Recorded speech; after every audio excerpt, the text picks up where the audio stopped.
אשת אשת חיל ממצא ורחוק.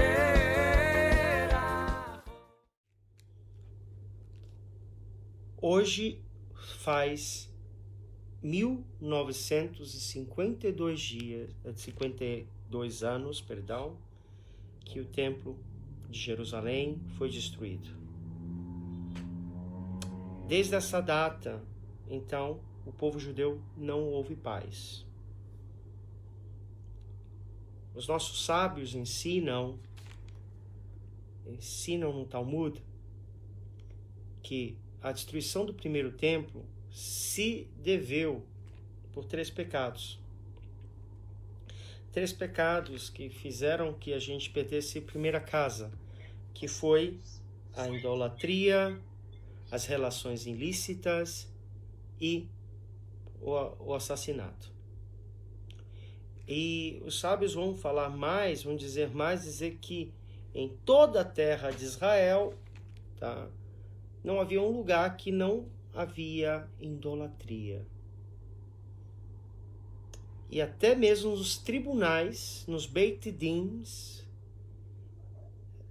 mais altos, incorporaram o pecado de profanar o Shabat, de as crianças largarem o estudo da Torá e de recitar o Kiryat Shema, a oração do Shema. A gente tem a obrigação de rezar o Shema de manhã e à noite. Perderam-se a vergonha. O segundo templo, ele vai cair devido, como eu sempre ensino para os meus alunos, devido ao ódio gratuito. O Sinat Hinam, tá? E a Lashon Hara.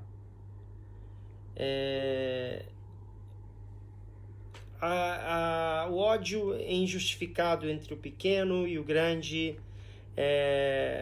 faz a pessoa que se achar porque está em um nível de Torá muito alto, então acaba achando que pode interpretar a Torá da sua forma, então acaba julgando, né? E de acordo com... não há tolerância.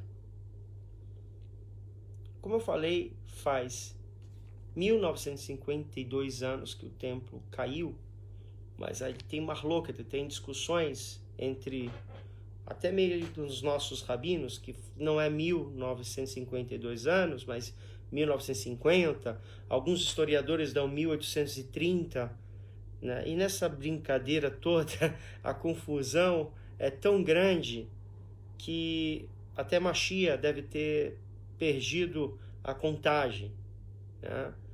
Numa brincadeira que é sática, mas é a verdade, o povo de Israel saiu por Galut da Galut. Quando eu decidi falar sobre a expulsão da Espanha, algo que todo sefaradi tem tanto orgulho de ser sefaradi, vem das comunidades Halabi, vem das comunidades marroquinas, sírias, comunidades de todos os lugares sefaradi, mas não conhece a sua própria história. E essa história é acoplada com a saída dos judeus da Espanha. Segundo a tradição antiga, tá, após a destruição do primeiro templo, imigraram para a Espanha, e ali para a Espanha se estabeleceram grandes comunidades judaicas. Mas essa é uma lenda que também tem base também mais antiga. Dizem que quando o rei Salomão ele vai fazer expedições para construir o primeiro templo, né, ele embarca com os fenícios, né, que eram os construtores, os que se aventuravam nos mares, né, no caso no Mediterrâneo. Ele vai trazer também as comunidades judaicas. E a gente vai ver que nesse processo que a Espanha ou a Península Ibérica, ela vai se tornar a presença judaica naquela região, vamos botar, de uma forma não registrada há quase 3.000 anos, tá? Quase 3.000 anos. Agora, desde a fundação do primeiro templo, antes mesmo da construção do primeiro templo. Oficialmente, como eu falei há pouco, com a destruição do primeiro templo, a comunidade espanhola, ela vai dar início por volta de 1.400 anos. 1.400 anos que houve uma comunidade vibrante em toda a sua magnitude, que foi na Espanha. Tá? Já nesse período sai uma boa parte da família real, tá? Da linhagem do rei Davi, sai da terra de Israel, na diáspora primeira, né? Quando vai sair para Babilônia. Então há uma tradição que, para poder salvar a linhagem do rei Davi, manda seus descendentes para a Espanha, alguns. E ali, comprovado, vai se ver que vai ter um grande descendente. E esse descendente, nos últimos dias, eu me apaixonei pela figura, por já conhecê-lo, por ter vivido no país dele, ter lido bastante livros sobre ele. E quando eu decidi falar sobre esse tema, eu entrei no universo de um grande rabino, que foi um grande líder, tá? Nada mais, nada menos que Rabino ou Dom Isaac Judá Abravanel. Ele sim, ele era descendente da casa real do rei Davi. Então, nascido em Lisboa, vem de uma educação judaica de grandes rabinos. O Dom Isaac Yehudá Abravanel, ele vai ajudar o reino de Dom Afonso V em Portugal, vai ser o conselheiro, né, de Dom Afonso V, e com a morte do rei Dom Afonso V, ele se torna acuado, né, e ele é preciso vender todos os seus bens em Portugal e vai trabalhar com um novo rei, tá? Com um novo reino que vai ser o reino de Castila. Então a gente vai começar a imaginar um pouquinho sobre essa personalidade, e a gente vai ver os textos dele que ele escreve, e a gente vai se emocionar um pouco, tá? Todo começo de live, todo começo de aula, para mim é um pouco difícil, porque até chegar na concepção, como foi a expulsão da Espanha, e como foi a tradição, o antes e o depois, a gente precisa entender o lado histórico. Não é simplesmente, oi, judeus, tchau, vai embora. Não foi isso, foi um processo. E aí, depois dessa aula, vocês vão entender que quase 4 séculos depois da expulsão dos judeus da Espanha, acontece uma coisa similar com o nazismo, tá? Então, é bem interessante, a gente vai, com certeza, é um dia muito triste hoje, aqui em Israel já é Tisha B'Av, então a gente não tem, tá um dia muito pesado, tá um dia muito triste. Estão perguntando da idade de ouro, eu vou falar um pouquinho da idade de ouro também, mas só para você entender que a gente, como eu falei, o povo judeu ele vai estar nessa área da Península Ibérica com a chegada dos fenícios. Com a chegada dos fenícios, eles próprios vão, né, trazer os judeus, né? E aí eles vão voltar, eles vão chegar massivamente na segunda destruição do segundo templo, né? Como eu falei, hoje o segundo templo faz 1952 anos que ele foi destruído. Então, o segundo templo foi destruído nesse período, é um momento muito pesado, mas com a destruição do segundo templo, a comunidade os escravos que vão saindo para a expulsão da terra de Israel vão se estabelecer primeiro na Itália, ali na zona da Sicília, e vão imediatamente ser levados para o Império Romano, para os campos de trabalho. Então, ou seja, a Península Ibérica, seja da Espanha até Portugal, os judeus ali vão estar trabalhando para o Império Romano. A gente vai ver que desde 1300, 1800, os judeus vão estar atuando como uma comunidade, vão estar presentes, né?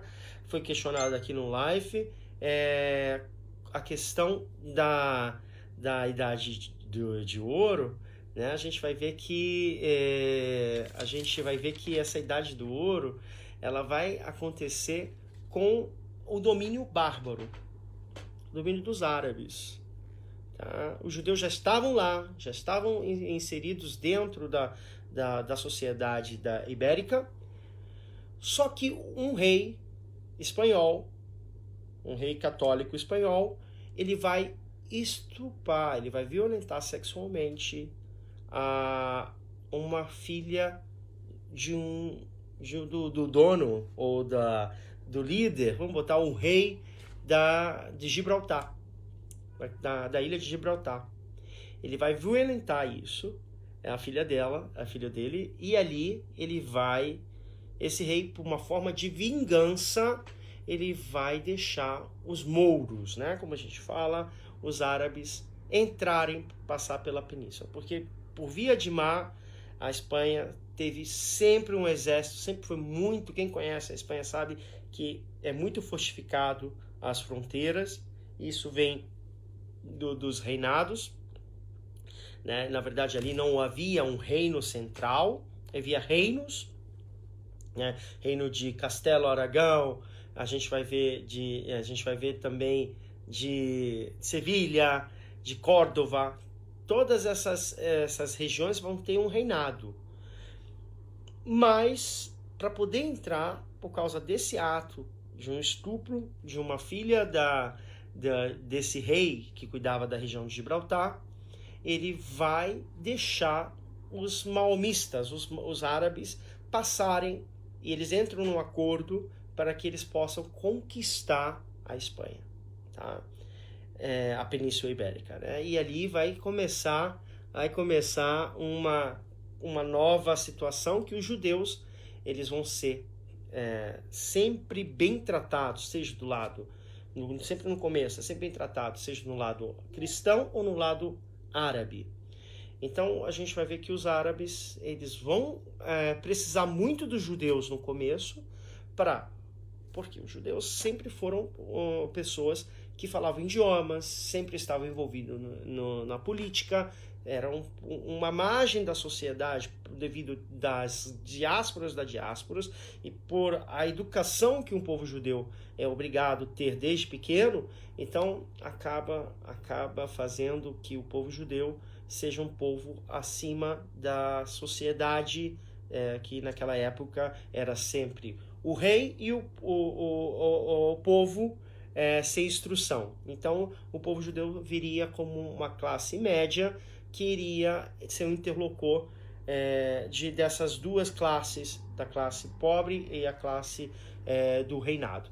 Então a gente vai ver isso que vai se repetir mais algumas vezes quando Dom Manuel, quando o povo de Israel vai ser expulso, o povo judeu vai ser expulso da Espanha, e aí eles vão descer, eles vão fugir para Portugal, né? E lógico que Dom Manuel ele vai aceitar isso. Mas isso é uma outra história, eu queria me inteirar nessa questão. A Idade de Ouro para os árabes a Idade do Ouro, tanto para os árabes, tanto para os judeus, a comunidade judaica na Península Ibérica floresceu.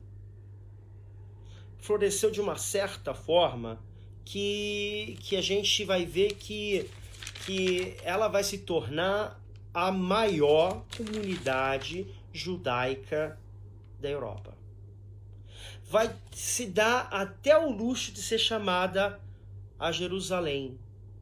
Tá aí aquela situação quando a gente tem aquele sentimento entre Portugal e Espanha, porque nesse período depois da destruição e o fechamento das escolas, academias, as yeshivot de Sura e Pompodita na Babilônia, todos os grandes sábios da Babilônia, eles vieram para a Europa. E a maioria desses sábios, eles se estabeleceram, ficaram presos.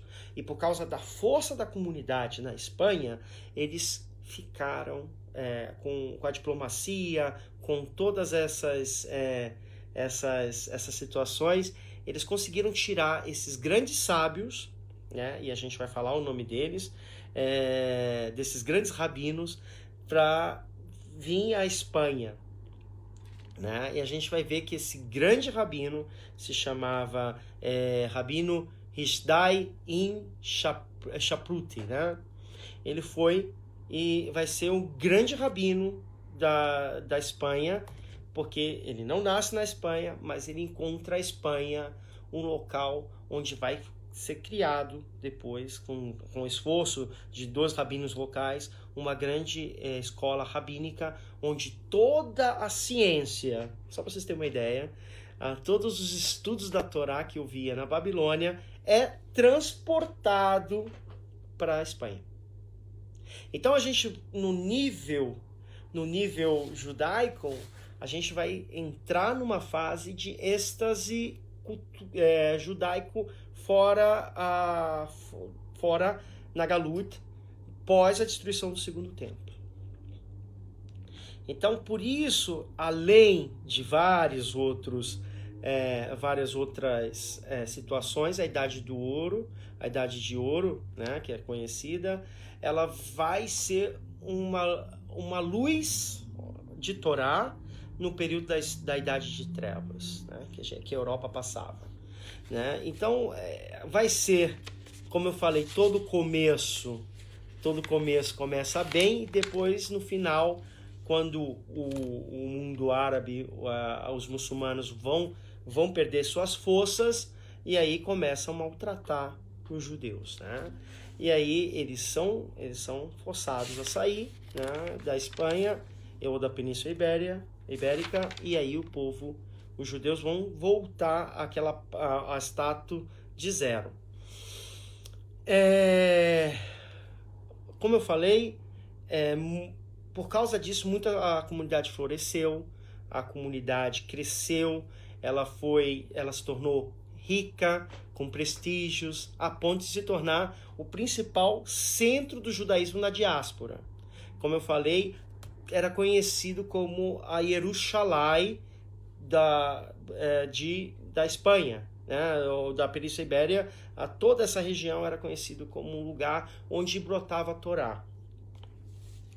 E ele se manteve até uma data em hebraico, que começou nesse período de 1038 e culminou com o fim em 1492, tá? Quando houve o edito da expulsão dos judeus da Espanha.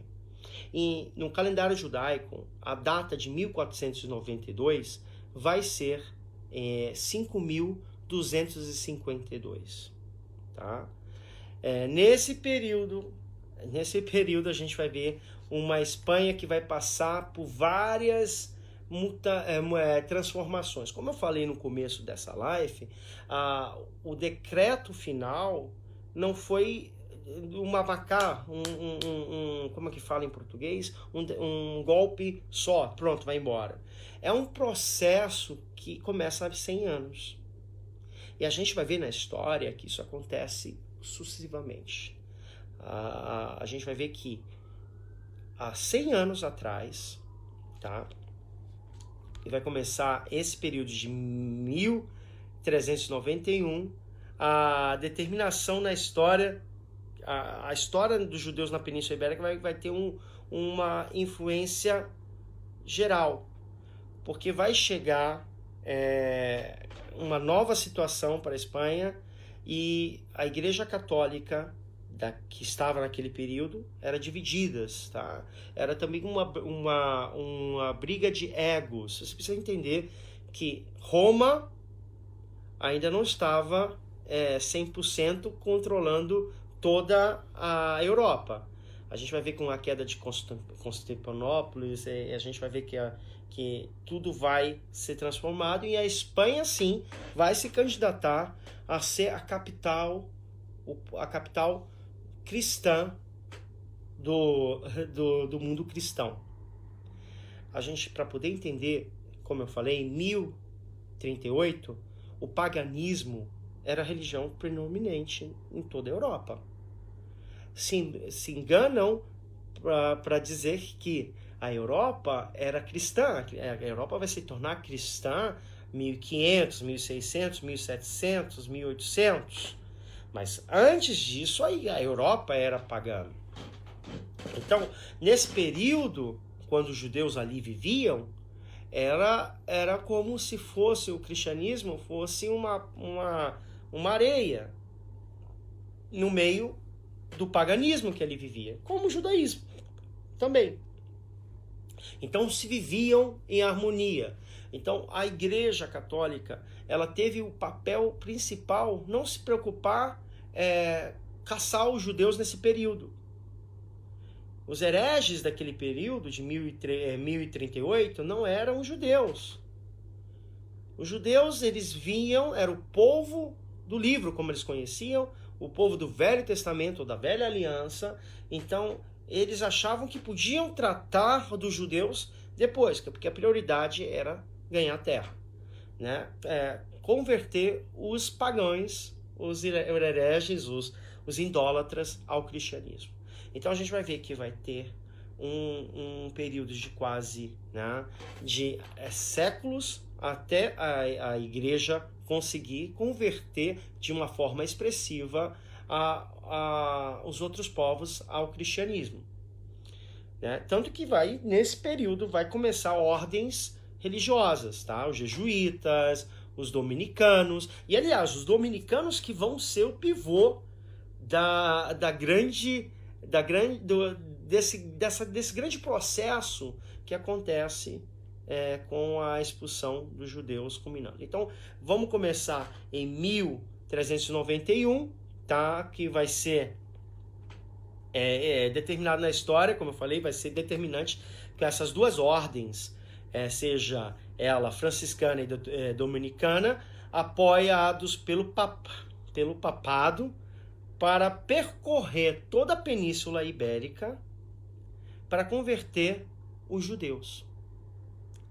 Ou seja, nesse período de 1391 vai inaugurar um novo período, como eu falei. Antigamente a igreja estava preocupada em converter os pagãos. Já não existia mais paganismo, então agora chegou a hora de buscar os judeus, né? Só que teve um problema, né? Todo grande movimento, tá, vai ter,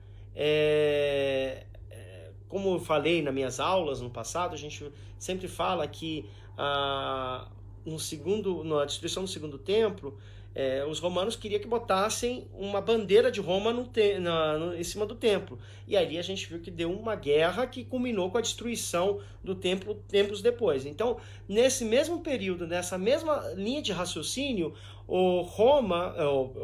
a igreja queria converter os judeus à força, né? Para se tornar, qual é a ambição da igreja nesse período? É se tornar a capital de um país, ou de uma nação, ou de um povo 100% cristão. E aí, para ser 100% cristão, os hereges têm que, tchau amore, ou morrem ou se convertem. E a gente vai ver que essa data, 1391, vai ser dividida em duas fases, tá? A primeira vai ser essa fase, a segunda vai ser 1412, 1413, mas tudo começa em 1391. No final da década de 1370, uma violenta campanha contra os judeus em suas pregações nas igrejas, sempre enfatizando que os judeus mataram Cristo, que os judeus o culpado das mazelas do mundo é os judeus. Então começa nesse período essa campanha para incentivar o povo a ter ódio ao povo judeu, né? Então todo grande líder, todo grande movimento tem um grande líder, né? E nesse período de 1900 até a década de 70, a gente vai ver que Martínez, ele era um frade, ele foi apoiado pelo papado, e ele aproveitou uma brecha entre os defensores, os protetores dos judeus, que era o arcebispo de Sevilha e o rei de Castela, deixarem, que ele não deixou um herdeiro, ele deixou um herdeiro pequeno, e então ele vai, com o poder da igreja, vai incentivar o ódio aos judeus dentro das suas igrejas, né? Então a gente vai ver que aí começa o primeiro pogrom, a primeira perseguição aos judeus no território espanhol, em Sevilha. Então guardamos essa data para que a gente possa sempre lembrar dela como um princípio da saída da Espanha. O judaísmo espanhol consegue sobreviver aos reinados cristãos durante séculos. Após essa catástrofe de 1391, que teve os pogroms, a discriminação e o antissemitismo que vai brotar na Europa, volta uma nova estabilidade na Espanha, na Península Ibérica, né? Naquele período a gente não pode falar Espanha, mas a Península Ibérica vai se tornar, com seus reinos ao redor, vão se tornar mais calmos. E aí aquela frágil sensação, estamos em paz, né? Vai subir, né, um novo rei, né? E esse monarca de Castela e Aragão vai proteger as comunidades, né? Não, eles são protegidos da comunidade, essas pessoas da comunidade judaica são protegidas do rei. Então, vida que segue, todo mundo fica feliz, e aí volta a crescer o judaísmo na Espanha. Fake news, né? Porque a história vai provar que 1412 e 1413, 20 anos depois que seguira esse evento de 1391, fora essa relativamente calmaria da situação, ou começa novamente as perseguições, as mazelas contra os judeus. Sempre peço desculpa, sempre naturalmente voltado a atacar a comunidade. Então, por outro lado, o povo ficou dividido. Porque já em 1391 houve já conversões, tá? Conversões forçadas ao cristianismo, né? E, por outro lado, vai se inaugurar nesse período de 1491 um novo período que vai ser chocante para a sociedade, né? As pessoas que se convertem ao judaísmo, ou se convertem ao cristianismo, perdão, essas pessoas vão se converter ao cristianismo. Vai aparecer os cristãos novos e vai aparecer os cripto-judeus. Vai ser esse o período que vai inaugurar essa nova fase da história, tá? Não é simplesmente, para o cristão velho, todo mundo é judeu. Mas quando as pessoas se convertem ao cristianismo, a gente está falando nesse período já foi 50 mil pessoas se converteram ao cristianismo. É muita gente. A popularidade judaica na Península Ibérica era enorme. E a gente vai falar números daqui a pouquinho mais, e a gente vai ficar um pouquinho assustado. Como é que era a maior comunidade da Europa? Né? Só para você ter uma ideia, hoje nos Estados Unidos a comunidade maior tem 5 milhões. Então quando a gente bota 50 mil, 200 mil, 300 mil judeus, naquele período era muita gente.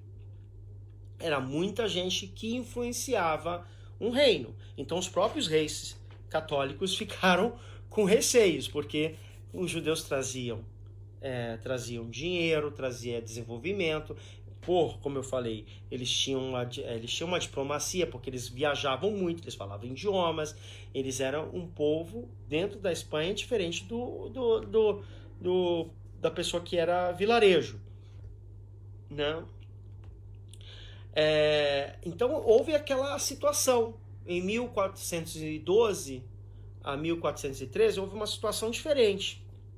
Uma certa parcela dos judeus que ficaram depois desse pogrom, depois que receberam a ironia do destino, gente, a proteção de Castela e Aragão, eles próprios no futuro eles vão dizer: não, a gente é protegido do rei, o rei que é a nossa proteção, né? E a gente vai ver que uma outra parcela dizia: não, a gente não está contente com essa situação, a gente vai atravessar para o outro lado.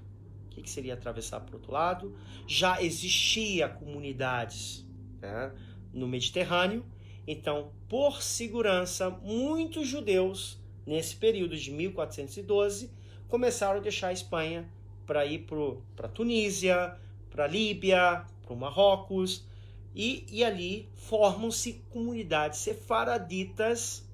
Olha que interessante essa terminologia, sefaraditas, em volta do Mediterrâneo. Porque, como eu falei para vocês, é um processo de 100 anos que vai culminar com o decreto da expulsão dos judeus da Espanha. A gente vai ver que o reinado de Castela impõe regulamentos severos, né, em relação entre os judeus e os cristãos. Então, olha aí, gente, vamos trazer a história. Eu não sou historiador, sou um rabino que gosto de ensinar a nossa história, e como não tem muitas informações sobre isso em vídeo, eu precisei, com o lado judaico, fazer esse live e gravar essa aula, porque é muito importante a gente entender. Nesse período de 1412 a 1413, vai inaugurar uma nova situação ao povo judeu. Já existia de uma forma não oficial, mas os governantes acabam fazendo as judiarias. Antigamente o judeu ele vivia em torno da cidade, mas eles não eram obrigados em si viver dentro de um gueto, né, como a palavra mais adequada que as pessoas conhecem, as judiarias. Então, as cidades vão ter já as judiarias. E aí vão começar a coletar impostos. Essas restrições vai separar, né, os judeus da pureza dos católicos, que naquele período a gente tem que entender que era um fanatismo, né, na época, né? E essa aproximação era tudo do interesse da igreja e também dos reinados.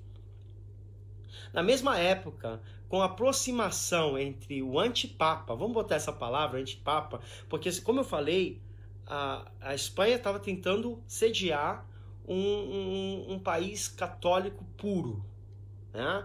E eles estavam entre atrito com Roma. E aí a gente vai ver que esse Papa na Espanha, que vai chamado Benedito XVIII, ele vai ser reconhecido como Papa na Espanha por quem? Nada mais, nada menos, Fernando I de Aragão. Surgiu essa aliança política entre a igreja e o reino para começar contra os judeus, né? Isso tornou-se oficialmente uma política oficial desses dois poderes, da igreja e desse papa, antipapa, que estava contra o papa lá na Itália. Nesse ano acontece algo que vai ser decisivo ao povo de Israel. Começa os grandes debates, né? Alguém já viu nos livros de história aqueles debates de pensamentos, né? Na verdade, isso foi uma balela. Isso foi uma grande balela, porque a gente vai ver que não houve esse debate, não foi uma coisa democrática. Esse papa, antipapa, como era conhecido, ele vai criar uma arapuca para o povo judeu. Então ele vai botar as pessoas no nível de diálogo para chamar a sociedade e dizer, olha, a gente está tentando dialogar, a gente já sabe que nossa religião é a verdadeira, então esse antipapa, que era Benedito XVIII, ele vai chamar toda a igreja, os religiosos, não religiosos, toda a sociedade para convocar os sábios, mais sábios da Espanha, né? E aí os livros de história vão relatar, bem interessante, que vai ser o rabino Zacharias Halevi, Astruk Halevi, Yosef Albo, Matityahu Hazarhari, e entre outros. E esses 4 rabinos vai debater, interessante, com 60 cardeais, mais bispos, mais toda a classe pensante da igreja para fazer esse debate. E também a área mais laica. E essa pressão psicológica vai ser bem interessante, porque era eu que fazia a pergunta. Você, judeu, tem que responder. E não tinha técnica, não tinha argumento. Entende? Então era muito difícil, né, essa disputa, porque esse papa, antipapa, o Benedito XVIII, ele vai abrir essa disputa falando: eu não vou dizer, não vim aqui para provar nada, ou qual a religião verdadeira, pois para mim é perfeitamente claro que a minha é verdadeira e a vossa é ultrapassada. Então ele já começa esse diálogo dizendo que estava se formando uma grande arapuca para os judeus ali na Península Ibérica. E uma das coisas bem interessantes, né, por causa da sabedoria dos nossos sábios, a gente conseguiu se proteger. Né? Decretos ruins foram anulados, né? Como foi dizer a história, porque nesse mesmo período, tá, sobe, depois dessas grandes autoridades eclesiásticas, queria desmoralizar o judaísmo, fazendo um grande espetáculo público, e despertar o apoio da população pelo cristianismo como uma única religião válida. Mesmo que os historiadores falem que a disputa de Tortosa, que foi uma derrota para o judaísmo, eu costumo dizer que não, porque a dificuldade e a pressão psicológica, a gente estava vivendo uma pressão psicológica porque, teoricamente, o cerco da igreja, os reis católicos estavam cada vez mais fanáticos, e isso vai desencadear, a gente vai ver na história, que vai acabar com o edital da expulsão da Espanha. E a gente vai ver que, com um passe de mágica, né, toda aquela situação que estava difícil, que se fosse favorável e tivesse um apoio popular, aí sim, aí se podia fazer progrões, poderia confiscar, ou até mesmo conversão forçada ou morte. E a gente vai ver que isso vai acontecer daqui a pouquinho mais para frente, com a instalação da Inquisição, né? Mas sobe ao poder reis mais laicos, né? Não tão ligados à religião. E esse é o período de Dom Afonso V, Aragão também assume o poder, tanto Dom João II. A gente vai ver que o Dom Afonso V assume o poder, tanto João II de Castilha e de León vão assumir e vão ser extremamente seculares ao fanatismo. E aí a comunidade judaica dessas penínsulas ibéricas vão fazer assim, vão respirar, e aí vai acabar, né, novamente dando em nada, né, e esse papa, antipapa Benedito, ele vai entrar na história e vai sair na história sem ter conquistado o que ele queria. Mas como eu falei, tudo é um processo, começou há 100 anos. Tudo é uma ideia que vai sendo amadurecida, vai ser replantada, vai ser trazida, entende? Não pense que uma coisa ou um sistema político ou o nazismo, Marshall, as coisas ruins não possa voltar. Sim, voltam. Eles podem perderem, mas os seus hábitos, as pessoas que compartilham da mesma ideia voltam com mais fortes, né? E a história sempre vai mostrar isso. Como eu falei, toda a base desse processo da saída da Espanha começa há 100 anos, quatro séculos vai acontecer a mesma coisa na Alemanha. Naturalmente, eles até copy-paste, né? Eles vão usar bases da Inquisição para trabalhar na Alemanha nazista, né? E aí a gente vai ver que vai se formar comunidades por interesses. A comunidade é interesse dos reis, né? E são reinados entre 1419 a 1422 foram abolidos. Olha que interessante a história.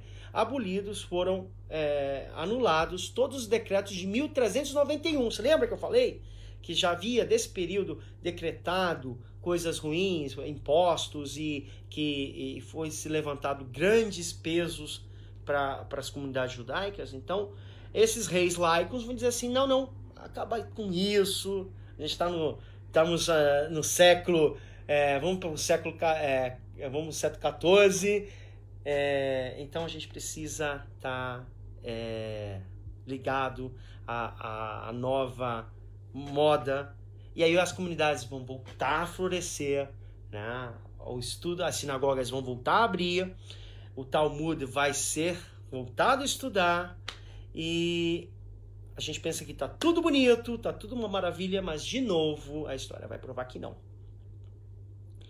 A gente vai ver que tem um problema social muito grande entre nós mesmos, o povo judeu. Qual é? Muitos, nesse período de 1391 até 1422, se criou uma divisão no povo judeu dentro da Espanha. Como eu falei, a Espanha era uma comunidade muito grande, ela tinha muitos judeus, né? Então, vai se criar castras no judaísmo. Primeiro, os judeus que se recusaram a se converter ao cristianismo, e eles continuam sendo protegidos pelos reis católicos, sempre como uma onda, né?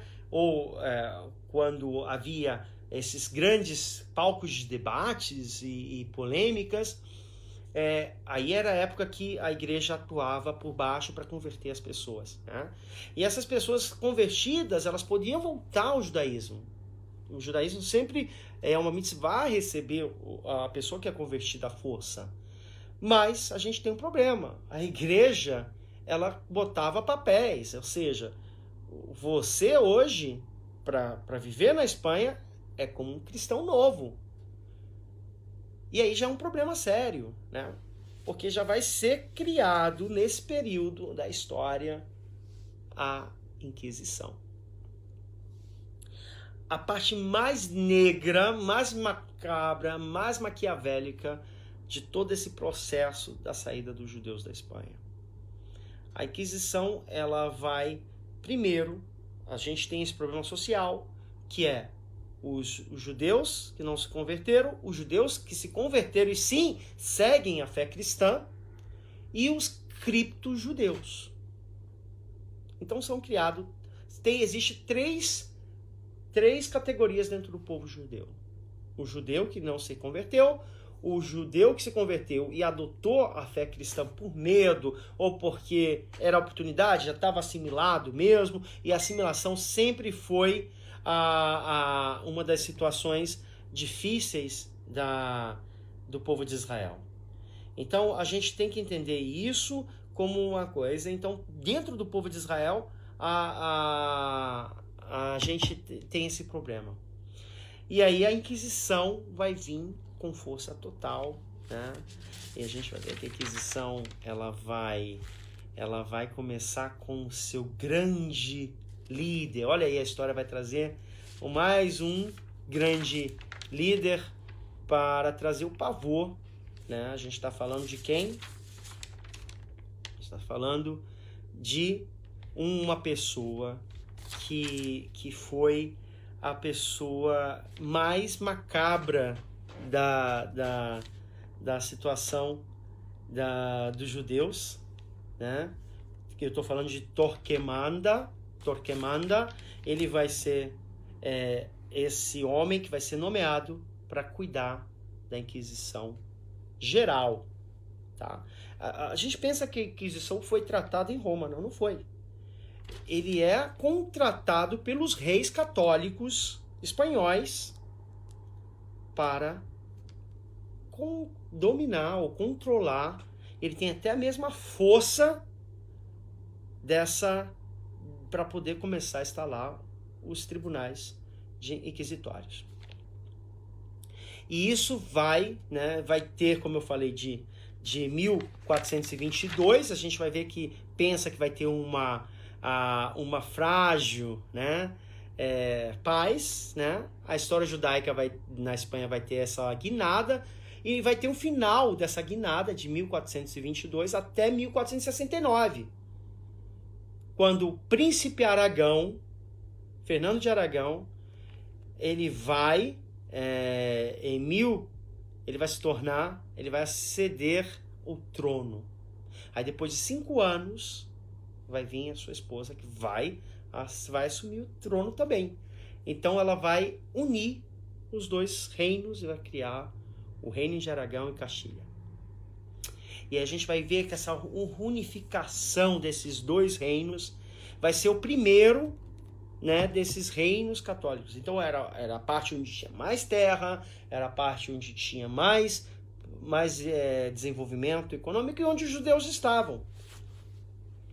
E aí a gente vai ver que a história, mais uma vez, vai dizer que o povo judeu vai sofrer, né?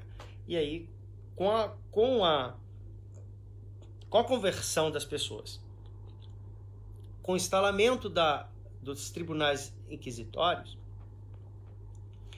a gente vai ver que o primeiro ato, né, da Inquisição, que é, como eu falei, é um processo, a gente vai ver que os reis, antes desse tribunal ser instalado, os reis, tanto Isabel como Aragão, eles vão defender o povo judeu para os seus interesses.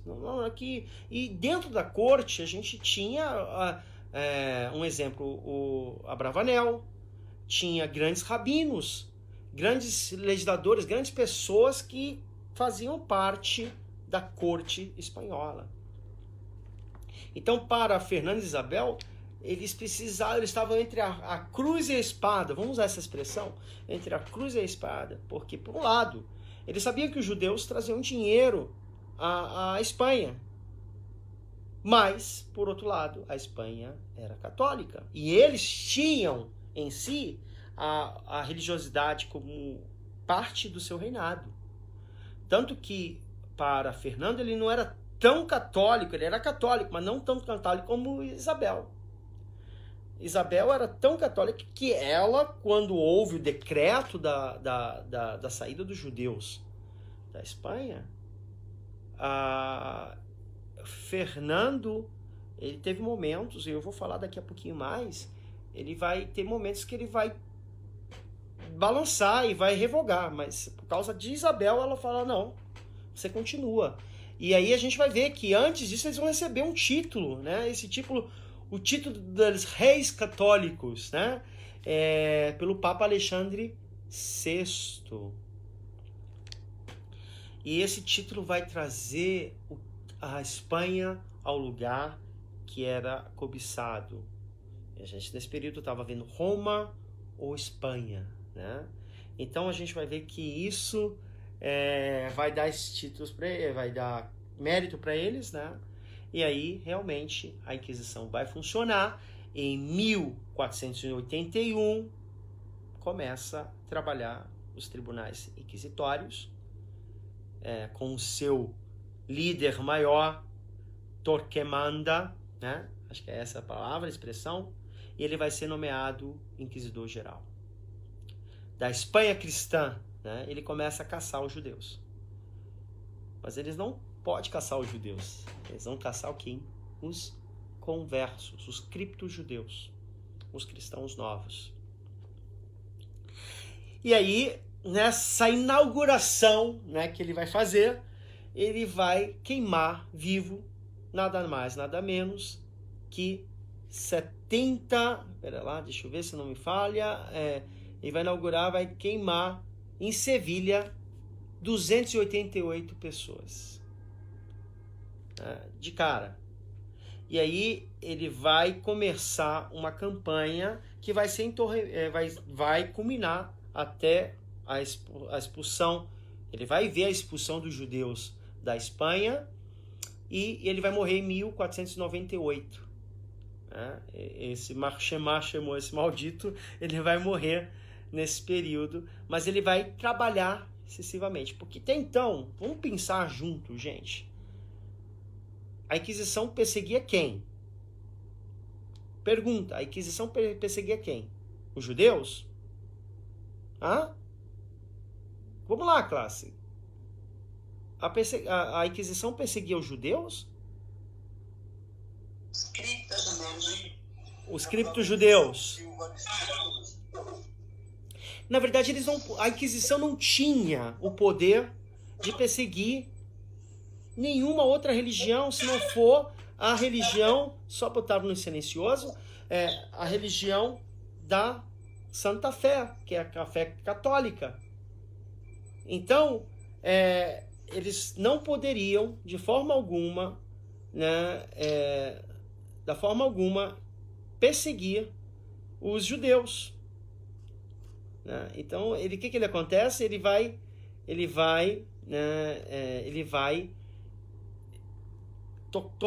vai ficar com raiva dos judeus, porque os judeus continuavam de uma forma indiscreta, mas continuavam sendo judeus, praticando o judaísmo, porque legalmente ele tinha só poder para perseguir os cristãos novos, aqueles que foram batizados à força. Né? Então ele vai passar essa campanha 15 anos nessa frenética campanha para limpar a Espanha da semente diabólica, né, como ele dizia, que era o Satã, o judaísmo, e que a fé verdadeira era o cristianismo. Então a gente vai ver que isso vai culminar com muitas torturas. A gente conhece, a gente sabe que houve muitas torturas. A gente vai ver que a Inquisição em si, com essa figura de Torquemada, ele vai ser um carrasco, né? E na ideia ele não estava querendo que os cristãos novos de fato faziam ou não. Ele estava querendo fazer o seguinte: a igreja precisava de dinheiro. E os reis também precisavam de dinheiro. A gente está falando que período da história? A gente está falando do período do descobrimento. O período do descobrimento, onde precisava financiar. Né? Até então eles não tinham descoberto as Américas. E o dinheiro vai vir das Américas depois que eles voltam, trazendo o ouro, a prata, que eles vão pegar dessas Pompeias. Então o que eles precisam? De dinheiro. Então quem vai ser? Os judeus. Então o Tribunal da Inquisição ele vai ser instalado com essa situação. Isso vai acontecer na Espanha, isso vai acontecer em Portugal. Portugal, 300 anos, né, da Inquisição. E com a morte de Torquemada, ele vai plantar uma semente. Essa semente da Inquisição que vai ser importada, exportada, vamos botar essa expressão, para Portugal e para as Américas. América Central, América do Sul. Né? Mas quem inaugura esse conceito de Inquisição vai ser Torquemada. Então a gente vai ver que é um processo doloroso. Muitos dos judeus já saíam, mas queriam sair da Espanha, mas teve um problema. Os reis não queriam que os judeus saíssem. Outra vez, eu falei há pouco, que o problema nesse período, nesse exato momento, não eram os judeus. Os judeus estavam sendo acuados, mas sim os cristãos novos, que eram judeus, que eram proibidos casar com um cristão velho, mas ainda continuava trabalhando na corte, trabalhava em altos escalões do reino. Então, nesse período, eles queriam fugir. Como eu falei no começo dessa live, eles queriam fugir para as bacias do Mediterrâneo. Aí a gente vai ver que as comunidades judaicas sefaraditas no Mediterrâneo não começa com a expulsão em 1492. Ela vai começar antes, porque, como eu falei, há 100 anos a gente já sentia que a Espanha não ia bem. Tem até um exemplo, né, lá em Portugal, quando eu era português, quando eu era trabalhando lá em Portugal, eu escutei nem bom ventos, nem bom casamentos, né? Porque era complicado sair da Espanha, era complicado receber a Espanha, né? Então houve sempre essa rixa entre Portugal e Espanha. Mas isso vai acabar, né, quando Dom João vai casar com a filha de Isabel e de Fernando. Né? E aí para ele poder entrar nessa Pompeia de descobrimentos, ele teve que expulsar os judeus de Portugal. Mas isso é uma outra história que vai cair, né, numa outra situação eu possa falar. O edital da expulsão de 1492, ele vai ser uma coisa natural. Esse edital essa expulsão vai ser natural. Era para ter acontecido há mais tempo, 2, 3 anos, e ela não vai acontecer porque o último reino da Espanha ainda não estava conquistado, que era Córdoba. Córdoba ainda continuava com os mouros, com os árabes. Então o rei fala para Torquemada, fala assim, olha, Torquemada fala, olha, vamos expulsar os judeus.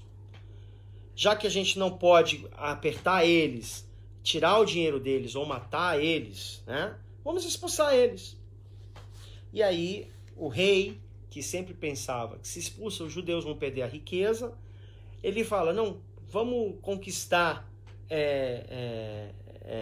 a última Córdoba e a gente vai fazer edital da expulsão dos judeus. E isso era muito sério, porque chegou um ponto que a igreja já dominava a cabeça dos monarcas, Isabel principalmente. Então o pecado, o inferno, o céu era muito visível para eles. E o intuito de Torquemada era atiçar ainda mais o povo, né, contra os judeus e coletar o que eles tinham, né? E após esse período, a gente vai ver que, a queda de Granada e Córdoba vai fazer os rumores que a corte ia fazer o decreto da expulsão. Todos os judeus estava para ser... imagina a situação que podia acontecer naquela situação. As pessoas estavam desesperadas.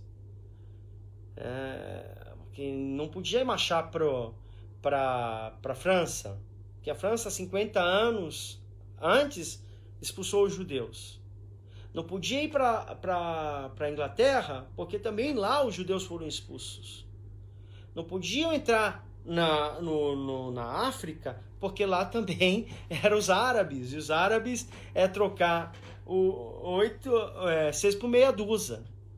Então, as comunidades, os judeus ficaram num cerco muito difícil, muito complicado, né? Então, houve sempre aqueles rumores. Você se lembra que há pouco eu falei que a gente vai ver que quando ia acontecer, os reis mudavam de ideia, mudavam de posição.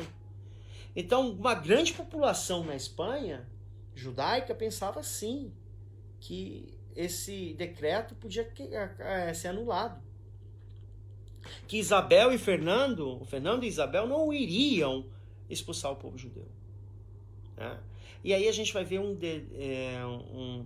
para já meio que terminar essa live, eu queria me concentrar numa figura que eu comecei a falar. Dentro da corte existia rabinos muito importantes, e um deles era Rabino Yitzhak Abravanel e Rabi Seneó, e eles tentaram de tantas formas revogar o decreto, e Abravanel, em um dos seus comentários dos livros da Taná, dos profetas, ele vai relatar que ele implorou ao rei Fernando 3 vezes. Ele chegava e dizia, por favor, não expulsa o povo de Israel. E ele marcou reuniões e era cancelado, boicotado. Tanto que, anos depois, né, a gente vai ver que esse português chamado Isaac Abravanel, que sai de Portugal, vai para a Espanha e vai passar por um outro exílio, vai para a Itália, vai morrer na Itália. E uma das pessoas uns rabinos de Istambul, ele vai, no século XV, ele vai comentar, vai fazer uma crônica com relatos de outras pessoas, como foi a defesa de Isaac Abravanel para defender o povo de Israel naquele momento. Ele defendeu como se fosse um leão, em sabedoria, em força, eloquente, numa linguagem digna aos monarcas. Ele defendeu o povo judeu, dizendo: não deixe o povo judeu sair da Espanha, porque se o povo judeu sair da Espanha, a Espanha acaba. E, como eu falei, os reis, né, estavam tão embebecidos pela igreja que o próprio Abravanel ele vai dizer que era loucura continuar. E foi-se decretado, dia 31 de março, a bula papal, com decreto, que teria 4 meses, desde março, contando março, que culminou em Tisha B'Av, de 5.252, 1492, a saída da Espanha. 1.400 anos que a gente tinha florescido na Espanha, trazido tanta Torá, e houve uma chance, né, na história, e os relatos históricos falam que 2 rabinos, né, esses Abraão Senoi, ele vai se converter ao cristianismo. E Isabel e Fernando, porque eles eram da corte, né, esses 2 rabinos vão se converter, fazem um evento grande para mostrar ao povo espanhol que os líderes estavam se convertendo ao catolicismo. Aí quando chegou Abravanel, ele fala aquela frase que o Silvio Santos fala, né, que ele é descendente: se meu povo vai, eu também vou. Se meu povo vai sair a galuta, eu também vou sair.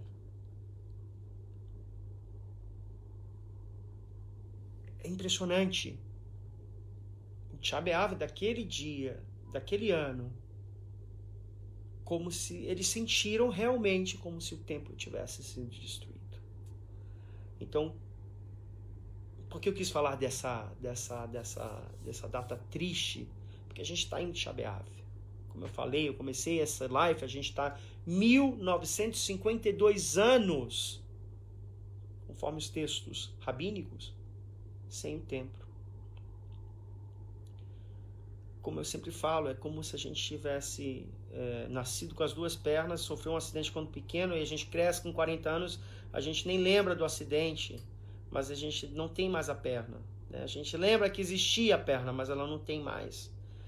É assim hoje, a gente tem tanto tempo sem tempo. Eu estou aqui pertinho, do Harabait. Que Bezat Hashem, a gente possa ter o mérito da nossa geração de construir o templo. E qual é a importância do templo hoje? Essa é a importância do templo. Qual é a importância? A importância do templo é para fazer o que a gente fazia há 2000 anos? Ou trazer luz às nações? E quando eu conto essa história, quando eu falei essa história, eu acho que é importante como educador, como rabino, como amigo, é que a gente não pode esquecer a nossa história. Confesso que eu aprendi muito quando eu fui ler, estudar sobre o tema. Desde que eu estive no Brasil há uma semana, e na viagem, no avião, eu começava a ler sobre o tema. E isso aqui é 10%, e os historiadores sempre divertem, sempre tem discussões, mas a história precisa ser passada, a gente precisa conhecer. O povo judeu só é um povo judeu quando ele é o povo do livro. Tá? Estão fazendo perguntas aqui, não entendi a diferença de cristão novo para o cristão velho. O cristão novo é o judeu que se converte, ele se torna um cristão novo, né? E o cristão velho é aquele que sempre vai ser cristão, né? Ele não vai casar com o cristão velho nunca vai casar com o cristão novo. Tá? Um exemplo, cristão novo, família de cristão novo, o próprio Pedro Álvares Cabral era um cristão novo. Perguntas. Que vocês... Eu sou muito corajoso. Tem historiadores, arqueólogos aqui, advogados, pessoas bem entendidas ao caso, né? Eu queria falar sobre esse tema e até um pouquinho mais corajoso. Eu peço desculpa se houver falhas, né? Mas eu acho que é importante a gente passar informação, entender que hoje a gente senta com a destruição do templo, mas há esse galuto da galuta, né? A gente está sempre saindo para a galuta.